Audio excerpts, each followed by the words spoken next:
ఈరోజైతే పుదీనా చట్నీ చేస్తున్నాను మన కుకింగ్ ఛానల్లో. కొంచెం హెల్త్ బాగాలేదు, లైట్ ఫీవర్ ఇష్యూలా అనిపిస్తుంది. దాంతోపాటు గొంతులో కొంచెం ఎట్లనో ఉంది. ఈ పుదీనా చట్నీ చేసుకుంటే కొంచెం బాగా తినవచ్చు అని చెప్పేసి పుదీనా చట్నీ అయితే చేస్తున్నాను. చాలా బాగుంటుంది, 5 మినిట్స్లో చేసేయచ్చు. ఎలా చేస్తామో చూడండి. నచ్చితే నన్ను కొంచెం సబ్స్క్రైబ్ చేయండి. నన్ను కాదు, సారీ, నా ఛానల్ సబ్స్క్రైబ్ చేయండి. వీడియో నచ్చితే లైక్ చేయండి, ఎలా ఉందో కామెంట్ కూడా చేయండి. ఇప్పుడైతే మీకు పుదీనా చట్నీ 2 నిమిషాలు అంటే అందరికీ వచ్చే ఉంటుంది. నేను ఎలా చేస్తానో చూడండి. ఒక 5-10 మినిట్స్లో అయిపోతుంది అన్నమాట. చాలా టేస్టీగా ఉంటుంది, ఖచ్చితంగా ట్రై చేయండి. ఇప్పుడైతే బాండీ పెట్టుకుందాం. స్టవ్ మీద గిన్నె పెట్టుకుని ఆయిల్ వేసుకుని ఎండుమిర్చి చేసుకోవాలి. ఎండుమిర్చి చేసుకున్న తర్వాత దీంట్లోనే ధనియాలు కూడా వేసుకోవాలి వెంటనే. ఎందుకంటే కొంచెం ధనియాలు అనేవి రోస్ట్ అవుతాయి కదా, బాగుంటుంది అన్నమాట టేస్ట్. తర్వాత మనం పచ్చెనగపప్పు, మినపగుళ్ళు కూడా వేసుకుందాము. మినపగుళ్ళు, ఇది మినపప్పు అయితే ఇంకా బాగుంటుంది టేస్ట్. మన పొట్టు మినపప్పు ఉంటుంది కదా, అది మాట, అది లేదు, అది ఇక్కడ దొరకదు కదా, అంటే దొరుకుతుంది కానీ నా దగ్గర ఇప్పుడు లేదు కాబట్టి నేను మినపగుళ్ళు అనేవి వేస్తున్నాను. కానీ వేసుకోవడం వల్ల మనకి పుదీనాలో ఫ్లేవర్ చాలా బాగుంటుంది. ఇది హెల్త్కి కూడా చాలా మంచిది మాట. మీరు ఖచ్చితంగా ట్రై చేయండి. నెక్స్ట్ వచ్చేసి పచ్చిమిర్చి కూడా వేస్తున్నాను. ఎందుకంటే పచ్చిమిర్చి కూడా కొంచెం మనకి ఎండుమిర్చితోనే కాకుండా పచ్చిమిర్చి వేస్తే అది కూడా కొంచెం టేస్ట్ బాగుంటది. ఇవన్నీ మనం నోటి టేస్ట్‌గా కోసమే మాట. తర్వాత వచ్చేసి ఇది కొంచెం బాగా దోరగా వేపుకోండి. మంచిగా వేపుకుంటే టేస్ట్ అనేది బాగుంటది. ఇంకా వచ్చేసి ఈ అంట మానేద్దాం అనుకుంటున్నాను కానీ అదొచ్చేస్తుంది. ఆహ్, ఇప్పుడొచ్చేసి జీలకర్ర. జీలకర్ర ఏస్తే ఏంటంటే డైజెషన్ కన్నా దేనికైనా మనకి ఇది లేకుండా ఉంటది కదా! జీలకర్ర కూడా కొంచెం వేసుకోండి. టేస్ట్ కూడా చాలా బావుంటది జీలకర్ర వల్ల కూడా. ఇప్పుడు అదంతా దూరగా ఏపేసుకోండి. దూరగా ఏపుకున్న తర్వాత బాగా గోల్డెన్ కలర్ అనేది రావాలి. నాకొచ్చిన విధంగా నేను చెప్తున్నాను. ఇప్పుడు మంచిగా వేపుకున్నాం గదా! ఇప్పుడు దీన్ని ఒక పక్కకైతే తీసేసుకోవాలి మనం. ఇంకా కొంచెం వేపాలి. కొంచెం వేపిన తర్వాత పక్కకు తీసేసుకుందాము. ఒక డైరెక్ట్ మిక్సీ జార్‌లోకి.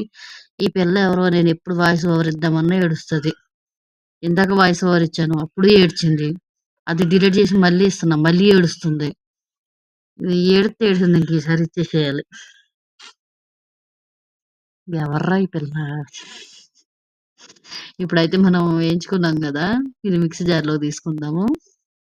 దాదాపు 4, 5 సార్లు చెప్పాను ఇప్పటికి. ఈ పిల్ల వల్ల మళ్ళీ డిలీట్ చేసి మళ్ళీ చెప్తున్నా.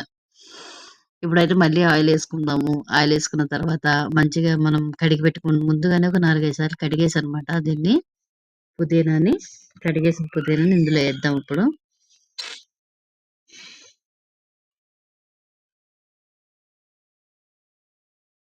ఇదిగోండి, ఈ పుదీనానైతే మంచిగా కడిగాను ఆల్రెడీ.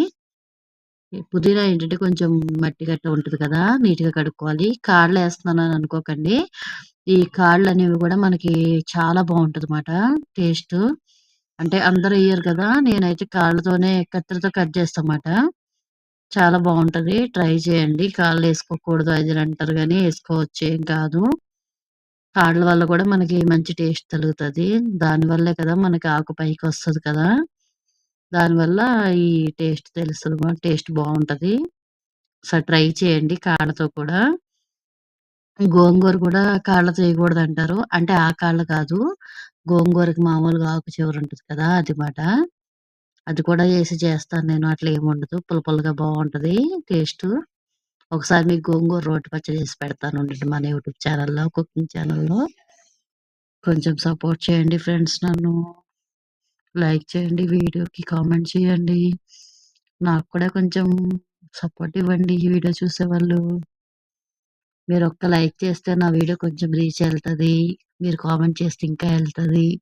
ప్లీజ్ ఫ్రెండ్స్, చూసేవాళ్ళు కొంచెం చెయ్యండి. ఇంకా తర్వాత ఇప్పుడు మన పుదీనా అయితే రెడీ, అది సారీ, ఫ్రై అయ్యింది. నాకు సరిగా అంటే ఇవి పేర్లు వస్తాయి కానీ తొందరగా రాదుమాట. కానీ వంటలు మాత్రం సూపర్‌గా చేస్తాను. మా ఫ్రెండ్స్ కూడా అదే చెప్తారు నాకు. ఇప్పుడైతే మన ఫ్రై అయిపోయింది కదా ఇది పుదీనా. ఇంతే. ఇంక మరీ ఫ్రై చేసుకుంటే మాడిపోతది.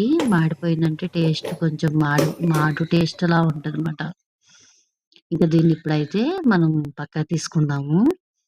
ఎందుకంటే మిక్సీ జార్‌లోకి తీసాను. మర్చిపోయానమాట నేను. మిక్సీలో డైరెక్ట్ కలిపేసేస్తే బాగా ఫ్రై అయిపోతది. సారీ మిక్స్ అయిపోతది. ఇప్పుడు చూసారా దీంట్లో అది సారీ మన పప్పులున్నాయి కదా! ఎంచుకున్నవి. అందులో ఉప్పేసి నేను ఫస్ట్ మిక్సీ పట్టాను. ఎందుకంటే పుదీనా ఏసేస్తే పుదీనా నలిగిపోతది. ఇవి నలగవుమాట. ఇప్పుడు ఇందులో కొంచెం చింతపండేసాను. చింతపండేసి మిక్సీ పట్టేసానమాట. ఇప్పుడు తాలింపు కోసం ఎండుమిర్చి, ఎల్లిపాయలు, జీలకర్ర, ఆవాలు ఏసా. కొంచెం కరివేపాకు కూడా. మీకు తెలుసు కదా! ఇది మనకి తాలింపేసుకుంటాం కదా మనం. ఎందుకంటే తాలింపేసుకుంటే ఆ పచ్చి వాసన అనేది కొంచెం అదే పక్కకెళ్ళిపోతది. పచ్చి వాసన. ఫ్రై ఇది మనం ఏమంటారు దీన్ని తాలింపేసుకోవడం వల్ల. ఇప్పుడు తాలింపేటేసుకున్నాము. ఇప్పుడు మనం కలిపేద్దామాట మన పచ్చడిలో తాలింపు. అంతే ఇంకా కలిపేసుకొని